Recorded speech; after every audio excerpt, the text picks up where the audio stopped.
Yo, what is poppin', people? Your boy Snacks is back in the building with another banger. And you know how we do before we get started. You know we got to give a shout out to you, you, the viewer, for taking the time out to watch this video. But while you're here, do us a solid and hit that like button, hit the subscribe button, and please do not forget to leave your comments down in the comment section. And y'all know we not finna do a video without the CU aunties.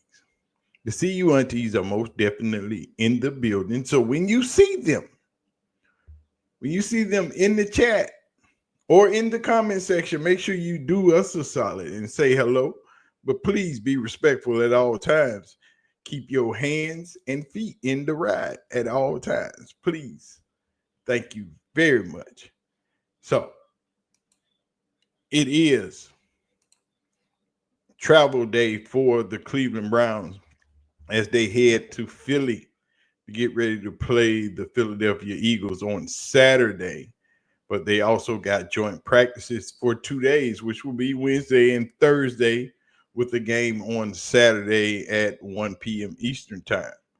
So make sure you tune in. Make sure you're ready because Dillon Gabriel might start. Shedeur might start. We don't know who's starting, but we know both of them are playing. And the question is, where is Shadur on the depth chart? Why is he still fourth on the depth chart? And when will it change? Or will it change? I don't know, but we're going to talk about it. Let's go. See, we don't know what's going to happen with this depth chart, but I'm going to tell you like this. It's not going to change that much. There's nothing to change because we haven't seen Dillon Gabriel on the field yet. Dillon Gabriel was out for a couple of weeks with a little soreness. Back of that leg kind of hurt a little bit, hamstring kind of feel a little tight. Can't do too much, coach. But as Dillon Gabriel and Shadur both are battling for that second, third spot on the depth chart, because we know that Kenny Pickett is going to be out for a couple of weeks. So that just put him on the back burner. We just going to automatically drop him down to 4. See, because once you miss all of the preseason games, because it's been reported that he's probably not coming back for the final preseason game, but we already know in that final preseason game, mostly that's for the starters. They play at least a half or more into the third quarter just to get warmed up for that first game of the season. Because after that last preseason game, season getting ready to start in about 10 days. And I don't understand why Kevin Stefanski is not playing his starters really just a few series in each of these preseason games. The first preseason game, the second preseason game, the third preseason game. Just let them get used to hitting other people, because you don't want to start the season off cold, only being able to tackle and hit and bump your guys, because you can't really hit nobody, because you don't want to hurt nobody on your team. Injuries happen. Ask Kenny Pickett. Ask Dillon Gabriel. They just happened to come up with an injury because none of them were hurt during practice. None of these injuries happened in the midst of practice. Kenny Pickett got hurt walking off the practice field, and Dillon Gabriel came in the next day and he was all of a sudden hurt. But that was just favor for Shadur. That was just God opening the door to let him in. But as Shadur showed out on Saturday, the question is, after Dillon Gabriel plays, what's going to happen then? Who's going to start? But we can't answer this question about where we go on the depth chart without seeing gameplay from Dillon Gabriel. Everybody's up in arms about Shedeur not being moved on the depth chart. He's still sitting at 4. Calm down. It's okay. There's no reason for him to move. It's really not that important right now. What's important is these next 2 weeks. Because, see, that first game was they just putting a little seasoning on it. He heated the reps up. He got more reps in practice on yesterday. He got more reps than everybody else. So that tells you that he might not have moved up in the depth chart, but he moved up in the rep department. And that's where it counts. He got more reps than any other quarterback. He got more reps than Dillon Gabriel with the 2s and the 3s. So that counts for something. That means you did a good job. We like what we see. You're getting it hot. But what we have known the whole time, that Dillon Gabriel is not a good quarterback. And that's what we've been hearing. That's what the people have been saying. The media has also been trying to tell us that Shadur is far behind Dillon Gabriel. So if they are really, really far behind Dillon Gabriel, if Shadur was far behind Dillon Gabriel on Saturday should come in and light that place up. Dillon Gabriel should play light years ahead of Shedeur Sanders. You should be able to tell it on the field. But what I've been trying to tell y'all, that is not the case. Shedeur is ahead of Dillon Gabriel. He's been ahead of Dillon Gabriel since he got there. The media has been trying to force feed us information that Shedeur is behind Dillon Gabriel. He needs to learn the terminology. He needs to learn command of the huddle. He needs to learn how to call plays in the huddle. All these things that didn't show on Friday when a live game was played, they've been trying to tell us, Shedeur, we don't know if we can trust him. We don't know if he can handle an NFL defense. We don't know if he can read NFL defenses. Although we've seen it. We've seen him reading defenses for years now. But we're going to let the others tell you what they've been hearing about Dillon Gabriel. How Dillon Gabriel has been performing in practice and what they've been hearing out of Brown's camp. And the fact they keep running him out there for first team. Daryl, your thoughts on Dillon Gabriel? He's not good. He's not an NFL quarterback, not right now. Jeez. And the fact they keep running him out there for first team reps, and part of it I get because Kenny Pickett's banged up with a hamstring injury, so there's not a lot he can do. But this goes back. They have been putting him out there first with the 11-on-11 going back to the offseason program. They're cramming this guy down our throats, and it's not good. It's not a height thing. It's not personal. I mean, he's rolling out, and he can't hit guys that are wide open. He is not all that great at times during the warm-up periods. He's pretty good during 7-on-7 when there's no offensive and defensive lines, but he's just not a good quarterback. And he's a third-round pick. And I talked extensively yesterday.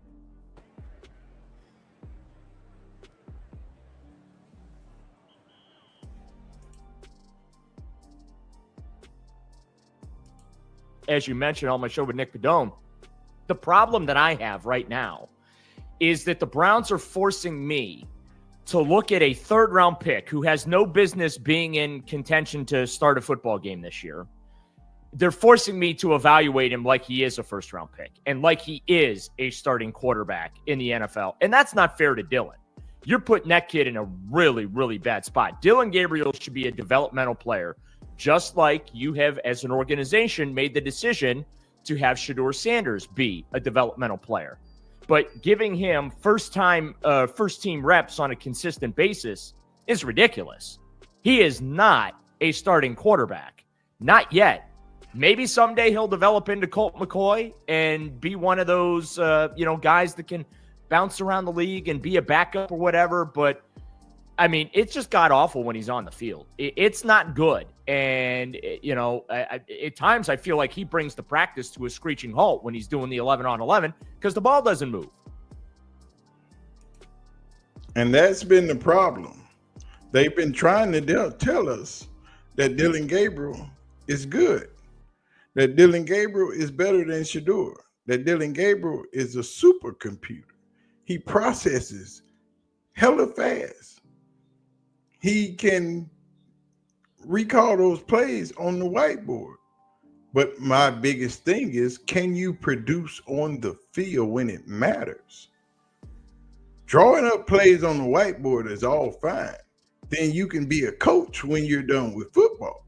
But can you produce yards and touchdowns on the field? Can you not throw hospital balls across the field? Can you see over the offensive line? How many of your balls are going to be batted down? That is all of the questions that haven't been answered with Dillon Gabriel. And as you heard Daryl Ryder say, he doesn't look good. He hasn't looked good. And as you can see on the screen, it's a problem. He hasn't done a lot in the practice area. So why is he still ahead of Shedeur Sanders? Reason being, because they drafted Dillon Gabriel before they drafted Shedeur Sanders. And Kevin Stefanski doesn't move his players unless he really, really has to. So we're stuck with Shedeur being QB4, and we're fine with that. A lot of people don't understand that, batted ball. Shedeur has truly outplayed Dillon Gabriel in practice and now in the game. And in order for Dillon Gabriel to keep himself in front of Shedeur, he has to perform well on the field now, because we've seen what Shedeur is on the field in a live game against a professional defense. We know that he can do all the things that weren't said, that was said that he couldn't do. We know that he can call plays in the huddle. We know that he can slide the offense for protection. We know that he can read a defense. And we know he can throw a touchdown. He can layer the ball. He can throw every pass. Those are things that are known. Those are facts. Those can't be changed. It's been put on tape. It's been seen worldwide.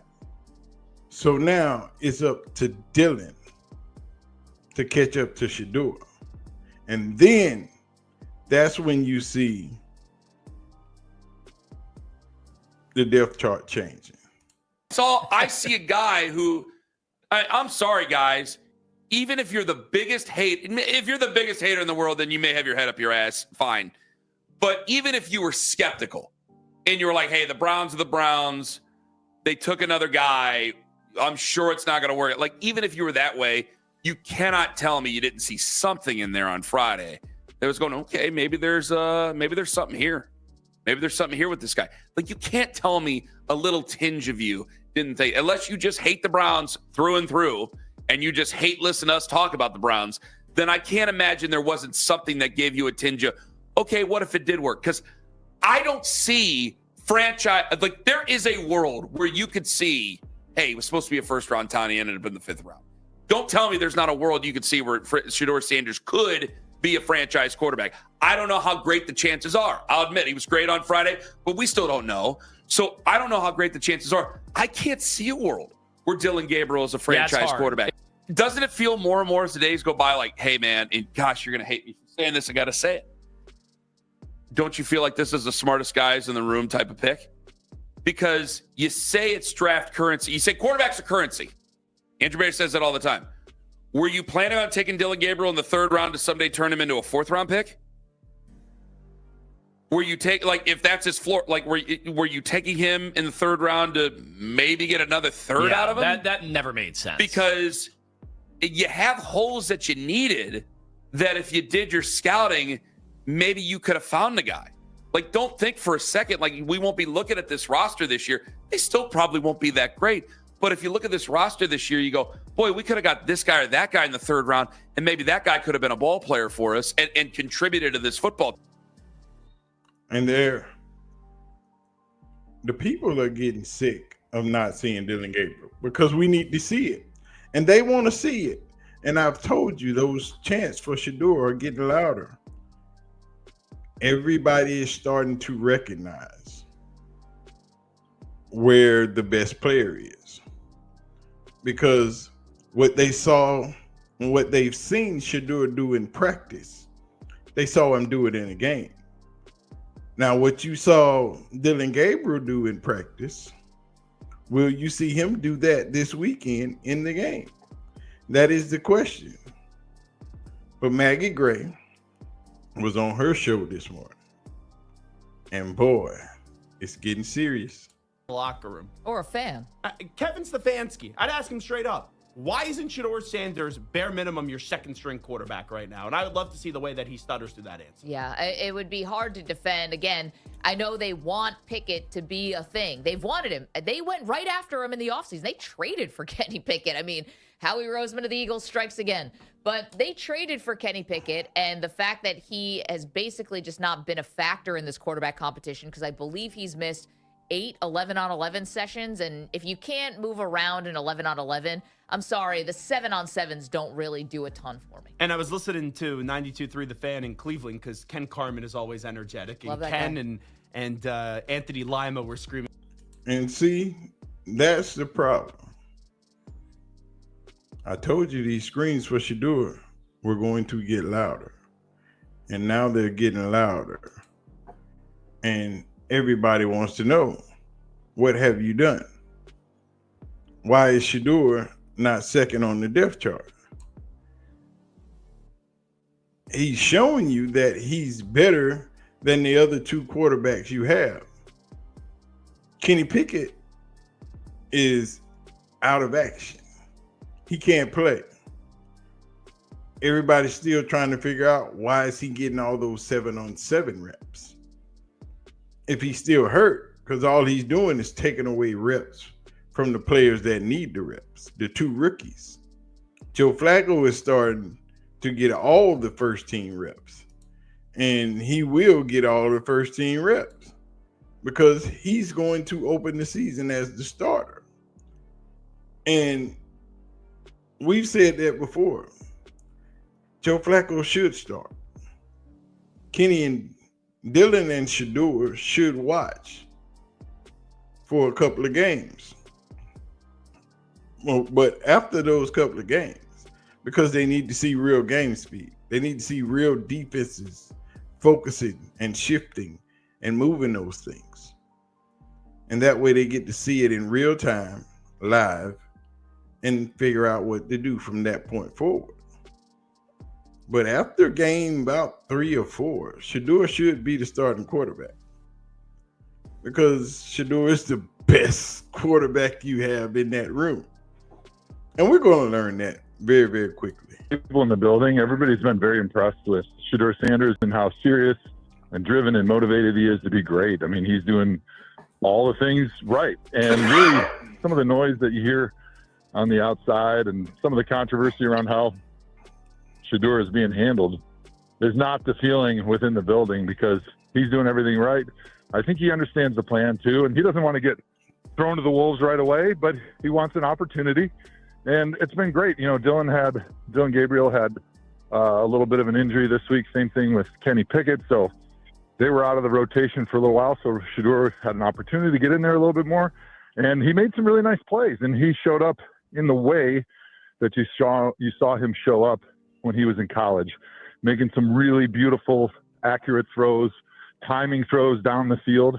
And so I think when you get that confirmation against an NFL defense of some guy that was doing it in college, you wonder how he's going to make that transition to the next level. And then he does it in training camp practices, especially against another team like the joint practices this week and next week. You start to feel really good about him. Now you start to think, okay, now we need to find a way to get him a few more reps. Still getting Joe Flacco ready, probably to start, but let's get Shedeur a few more reps, get him the majority of the number 2 reps, those opportunities to grow and see how quickly he can grow and learn this offense. And that is what's happening now.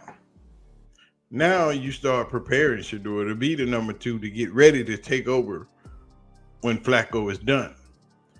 Because if you know Cleveland football, that might not be long. Cleveland started 4 quarterbacks last year.